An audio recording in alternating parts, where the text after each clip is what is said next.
Good afternoon and welcome. This is the midday bilingual newscast on Equinox Television. Bonjour Nadine Yam. Bonjour Innocent Azé, mesdames et messieurs, bonjour et merci d'honorer ce rendez-vous de l'information sur Equinox Télévision. Ouvrons ce journal en parlant de ce mouvement d'humeur des commerçants au marché de Bonamoussadi à Douala 5e. Ils sont descendus dans la rue ce matin pour exprimer leur colère après la destruction de leur commerce. C'est arrivé sur les lieux au petit matin qu'ils feront le constat. Pour l'instant, on ignore les auteurs de ces casses, même si ces commerçants, de façon subtile, accusent la communauté urbaine de Douala. Un coup dur pour ces commerçants après l'incendie qui a touché cet espace marchand il y a quelques jours. Suivant donc à présent ce témoignage d'une commerçante au micro d'Equinox Télévision. Vraiment, nous sommes déplacés ici à Douala 5e. Bonamoussadi est en deuil. Le 5 décembre 2017, le marché a pris feu. En pleine fête comme ça, là, tous les commerçants étaient égarés, en deuil. Maintenant, là, le 30 août, en pleine rentrée scolaire, la majorité des boutiques s'est brûlée au marché. Plus de 300 boutiques en pleine rentrée scolaire. Vraiment, on ne connaît même plus quoi faire. Parce que malgré le feu, là, au lieu qu'on vienne même nous consoler, le marché continue, on se bat à construire, on se bat à mettre debout et continue à chercher même les 500 francs pour envoyer encore les enfants à l'école et manger même un beignet à la maison parce que c'est derrière tout ça que nous parvenons à subvenir à tous nos besoins. Les commerçants se sont battus. On a cassé ça cette nuit, on a retrouvé ça cassé cette nuit. Nous sommes dépassés, nous sommes dépassés. Dans la région du nord-ouest Cameroun, la ville de Bamenda vibre désormais au rythme des couvre-feux. C'est une décision du gouverneur de cette région après l'attaque survenue à Maï-Eta à Koum, à Bamenda. Les séparatistes ont tenu à respect des centaines d'usagers et les véhicules de transport en commun et gros porteurs. Lourdement armés, les fauteurs de troubles ont récupéré les téléphones portables de toutes les personnes présentes sur les lieux. Question de mener l'opération en toute quiétude. Non sans signaler qu'une pelleteuse a été utilisée par des sécessionnistes pour détruire des véhicules ainsi que couper la chaussée. Des sources révèlent que ces derniers ont annoncé la perturbation du scrutin le 7 octobre prochain.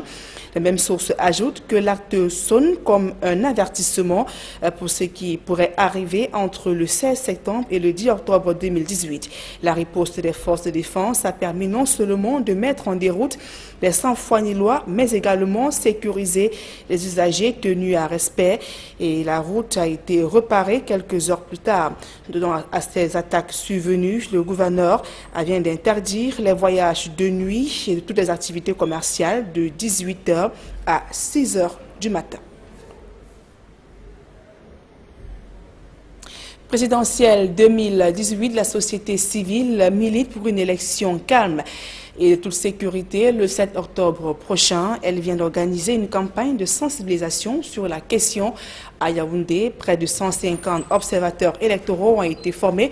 Leur rôle, prêcher la non-violence et rapporter toute situation d'insécurité avant l'élection présidentielle. Joël Essengue à Cyril.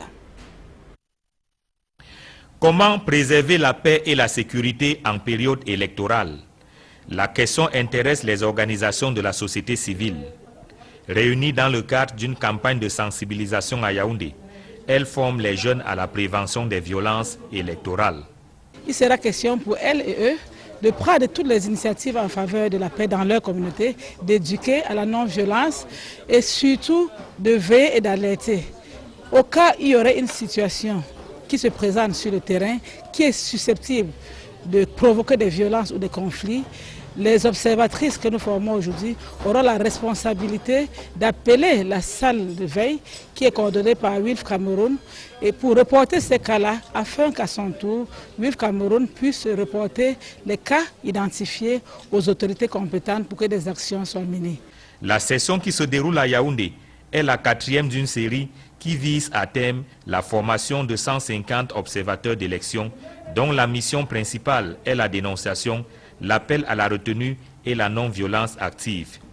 Les observateurs et observatrices ne devront en aucun cas prendre parti. Il est question d'observer simplement.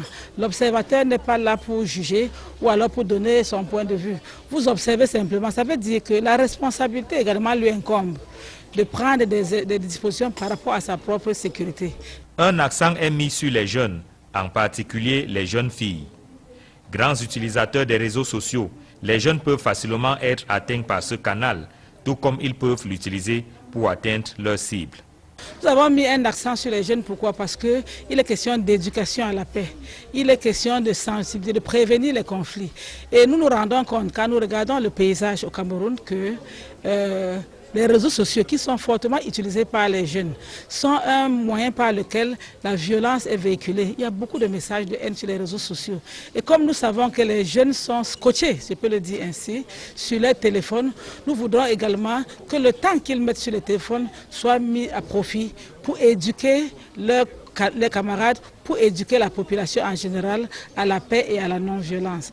Les 10 régions du Cameroun, y compris le nord-ouest et le sud-ouest, sont concernés par cette campagne de sensibilisation pour une élection sans violence le 7 octobre prochain. La stratégie est mise en œuvre par la plateforme Femmes camerounaises pour des élections pacifiques et coordonnée par Women International League for Peace and Freedom, WILF Cameroun. Les États-Unis appellent à une élection libre et transparente. Le 7 octobre prochain, le représentant de l'ambassadeur des États-Unis l'a indiqué en fin de semaine, tout en précisant que son pays est disposé à accompagner le Cameroun à relever le défi de l'organisation de ce scrutin. Les États-Unis ont réuni une vingtaine de journalistes dans la capitale économique du Cameroun dans le but de renforcer leurs capacités dans la couverture médiatique des élections. Un salon dédié à la sécurité et la prévention routière.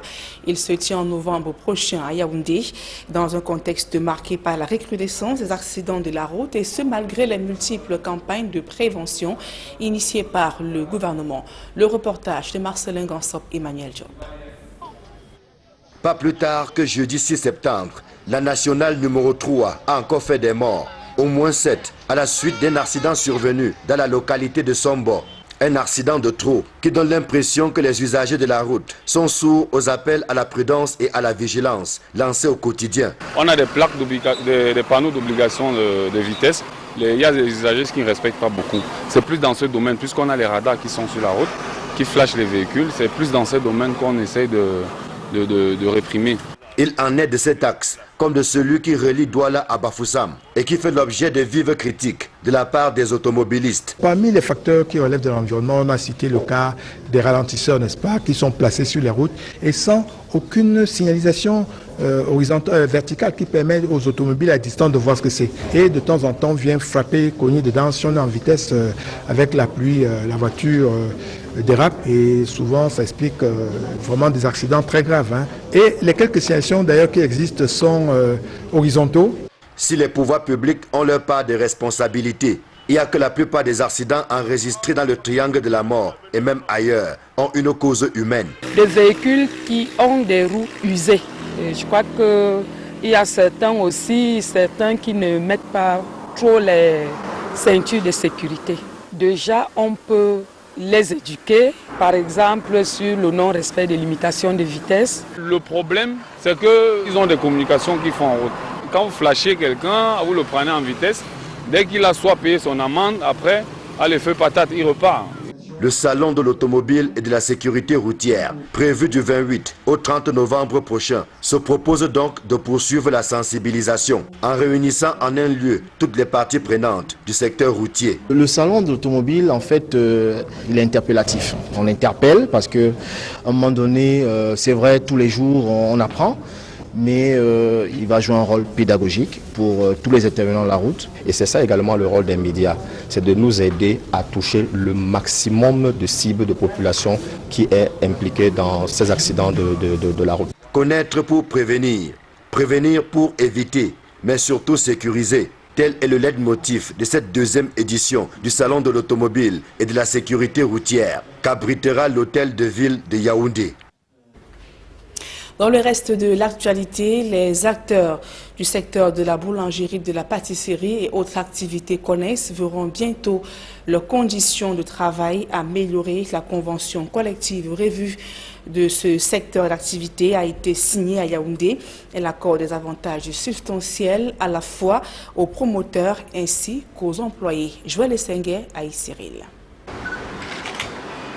Des signatures, parmi lesquelles celles des employés, celles des employeurs et celles de l'administration de tutelle. Et voilà qui scelle la convention collective des boulangeries, pâtisseries, biscuiteries et activités connexes au grand bonheur des employés. Le salaire de 71, vous savez combien c'était le SMIC à l'époque. Donc il y a les boulangeries qui avaient gardé ça jusqu'à aujourd'hui. Donc vraiment pour nous c'est une grande victoire. Ce n'est pas seulement les salaires, il y a les congés, il y a un certain nombre de choses que nous avons vues ensemble. Les médailles d'honneur, ils ont droit à quelque chose maintenant quand ils reçoivent les médailles d'honneur, ce qui n'était pas bien avant. Une convention collective existait déjà dans ce domaine. Mais si le texte rédigé depuis 1977 a été révisé, reste à savoir si les employeurs acceptent de l'appliquer. On ne nous a pas imposé une augmentation. C'est nous qui avions augmenté. Donc, ça veut dire que nous sommes des entreprises, et nous faisons nos bilans, et à un moment, nous nous sommes rendus compte que pour que le travail soit attractif, il faut mettre dans de bonnes conditions les ouvriers pour qu'ils produisent plus. Employés et employeurs souhaitent avoir de meilleures conditions de travail. Cela passe également par la dénonciation des opérateurs véreux qui inondent ce secteur. Les boulangeries clandestines, ceux qui doivent les dénoncer et qui ne les dénoncent pas, et qui sont les premiers complices, sont comme vous et moi, des Camerounais, lorsqu'il y a des recrutements sans déclaration à la CNPS. Cela doit se savoir et cela doit être dénoncé. La nouvelle convention collective des boulangeries, pâtisseries, biscuiteries et activités connexes se veut révolutionnaire, en ce sens qu'elle accorde des avantages substantiels aux employés, notamment l'instauration d'une prime de transport de 5 000 francs CFA, d'une indemnité de fin de carrière équivalente à 4 mois et demi du salaire brut, une revalorisation salariale de 15% du SMIC pour les employés des catégories 1 à 3, de 3% pour les employés des catégories 4 à 8 et d'1% pour les employés des catégories 9 à 12. À présent, la deuxième partie de ce journal en langue anglaise avec vous, Innocent Nazi. Exactly, Nadine. Once more, good afternoon to you, televiewers, and thanks for joining us in this edition of the 12 p.m. bilingual newscast. Several traders of the Bona Musazi market here in Douala Littoral region have gone on rampage this morning following the demolition of their shops under construction by security elements overnight. These are shops ravaged recently by flames that surprised the market. The disgruntled traders in commotion denounced the injustice meted on them and called on perpetrators to change from their unscrupulous attitude. Here is an excerpt of one of the traders. In this market is when the market got burned, that is, I can say 1 week, 3 days from now. Now, when the market people started building the market, now the delegate, as I heard, the delegate said there shouldn't be the market, that the market is provisoire, as they said in French. So later on, they built the market, and yesterday, even around 10 p.m., the police came to the market and they break everything, and you know, they destroyed the zinc, put down the buildings, and this morning the market people came and they were so angry, they were so pissed off, and you know that's why they are gathered here to like, you know, to march. That is like a strike, to fight for their right. We want a change. We need a change. Now, not even tomorrow. Now, we need a change. Let the government, let them hear my voice, wherever they are. May they hear my voice and answer our prayer. Now, just look at me. This is my key. These are my keys. My shop is locked. My shop is locked, and my customers are passing. So I am here because of my people, because I am fighting for the people. I'm not fighting for my own self. I'm fighting for the people because the pain of everyone is mine. So let them fight, and we want a change now. Now, tell them.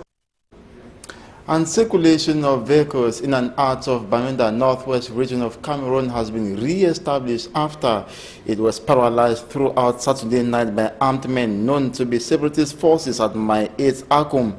No vehicle was able to enter or leave Bamenda. 5 buses of the Amumezam Express were destroyed with a burnt bulldozer that was used to dig and cut the roads. The bulldozer was burnt after the operation. Foodstuffs were littered and mixed on the tar.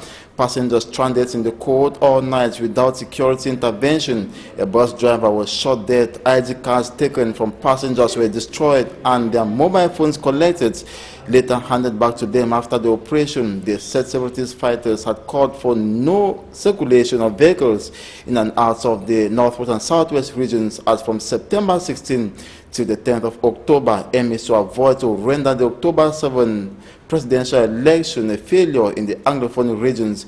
Reason for blocking the road this early was to send severe warnings to road users, especially travel agencies and owners of private vehicles.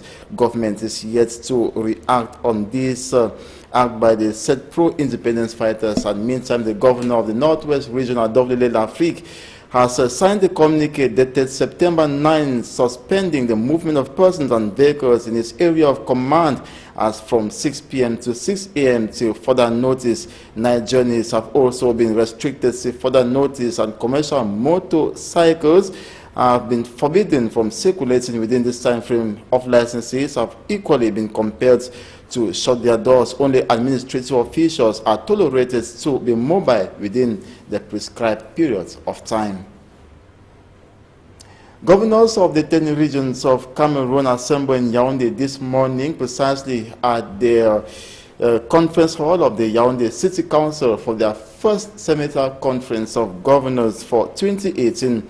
The conclave will last for 2 days and will be chaired by the Minister of Territorial Administration, Paul Tanganji. Focus of the meeting is to strategize on how a smooth presidential election will be recorded in the 2 English-speaking regions of Cameroon as well as in the other regions. Efforts made so far by the participants to accelerate effective decentralization in their various regions will equally be evaluated. Will be the first time Mr. Paul Tanganji is presiding over the semester conference of governors since he was appointed minister March 2nd, 2018.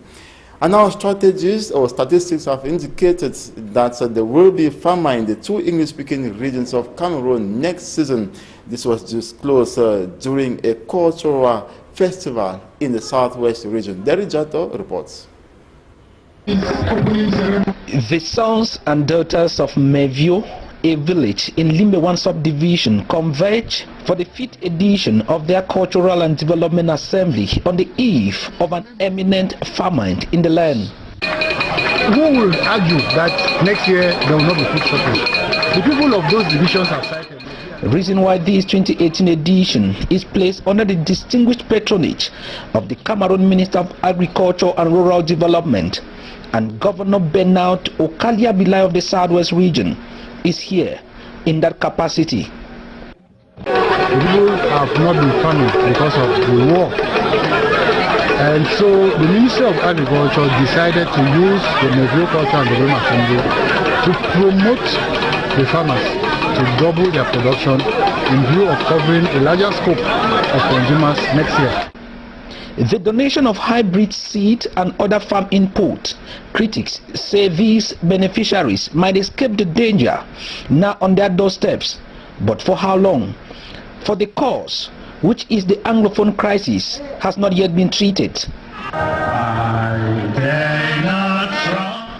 Earlier, during an ecumenical service for peace that kicked off the MEF-Kuda 2018,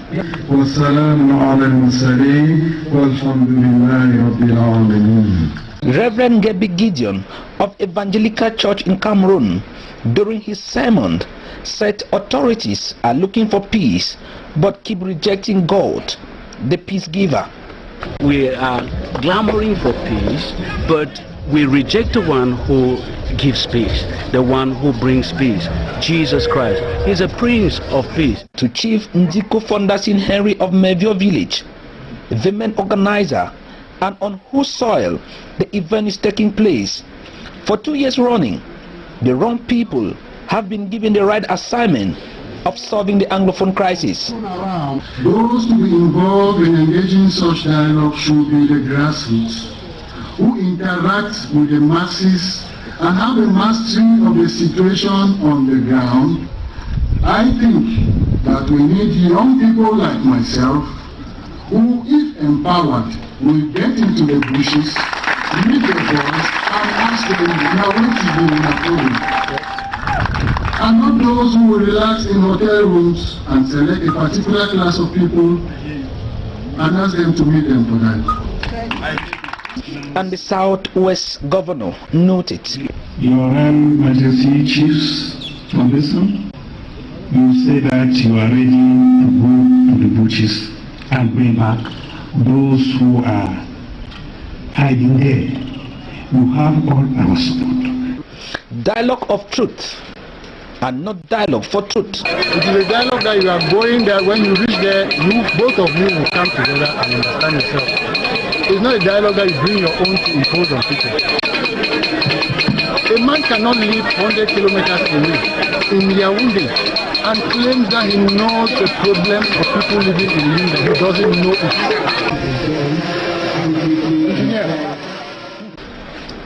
Creativity in diverse field of art, foodstuff, African wares, and traditional wrestling animated MEFCODA 2018. And that's again. And Elekam Cameroon is now stepping up efforts to ensure that registered potential voters collect their voters' cards. In the Mungo division of the Littoral region, Elekam officials have launched a door-to-door campaign for the distribution of the voters' cards. We have details with Babla Jonathan. Workers of Elections Cameroon, Elekam, in the Mungo division, going through the market distributing voters' cards. The cards were abandoned in the Elekam branch offices. Nous faisons du porte-à-porte. We are going from door to door. Chef du bloc qui nous accompagne. They have received theirs and are now looking forward to cast their vote 7 October 2018. We will vote for change in this country. Je suis venu retirer ma carte. I came to collect my card and those of my friends ahead of the October 7 election. Le vote du 7 octobre. We are urging our militants and sympathizers to collect their voters' cards because there are still many abandoned in Elekam offices. Meantime, the polling stations that were initially in barracks and chief palaces have already been displaced as the elections organizing body prepares ahead of October 7.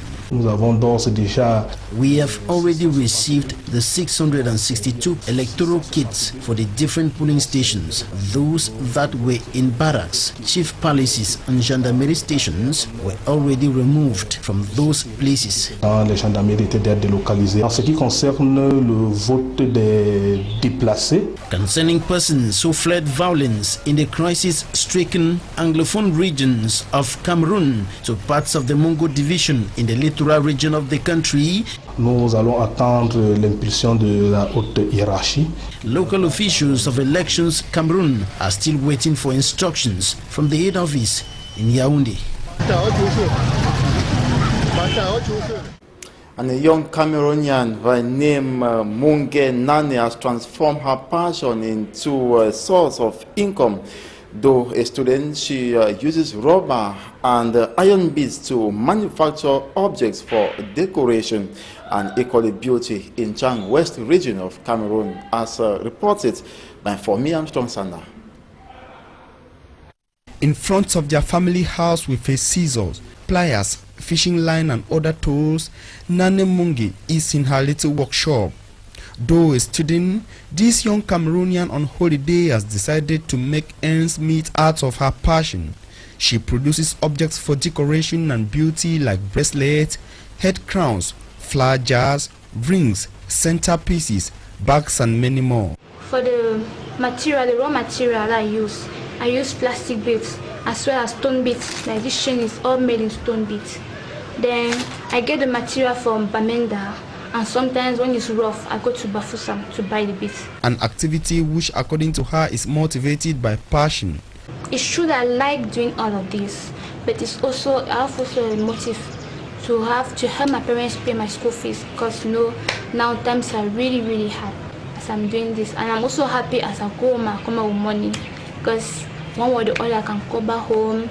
Then my mother is happy because at least someone is helping her. Like in most activities, Nane Munge says she needs a lot of concentration to get her job well done. She works when others are sleeping. I don't usually sleep in the night.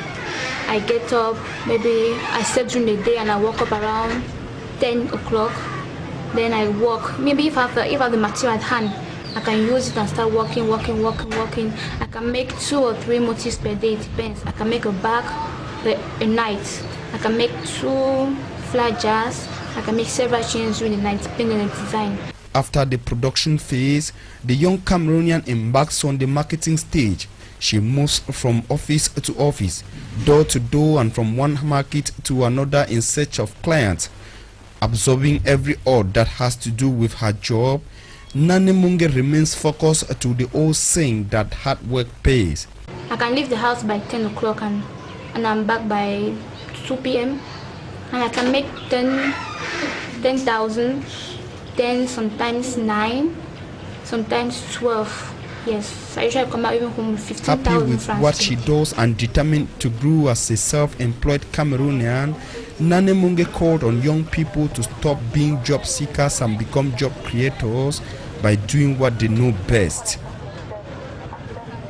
And that's it for this edition of the Midday Bilingual Newscast on Equinox Television. Thanks for watching. Nadine, on se revoit à 16h. Exactement, Innocent Nazé. Le prochain rendez-vous, c'est lorsqu'il sera 16h. Mesdames et messieurs, merci pour votre aimable attention.